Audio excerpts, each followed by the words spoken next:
Love at the Park ang peg ng pasyalang ito sa Taguig na overlooking Laguna Divide. Mula sa makukulay na arko at nagalat na heart figure, kahit nga ang Christmas tree may Valentine touch. May mga food stall kahit saan para busog sa gala. Single man o may kadate o kasama ang family at barkada. Paglubog ng araw, may open-air concert pa to cap off the romantic experience.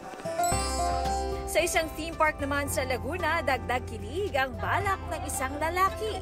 Plano ko po kasi ngayon na mag-propose sa girlfriend. Mahal.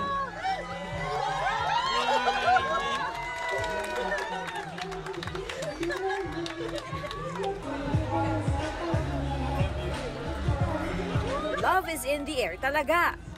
Sa Irosin, Sorsogon naman, may Valentine's Village na bukas sa publiko. Bida rito ang iba't ibang makukulay na booths na pinuno ng mga naglalakihang designs tulad ng mga bulaklak at mga puso. Ang Valentine's Village ay bahagi ng Love and Art Month celebration doon.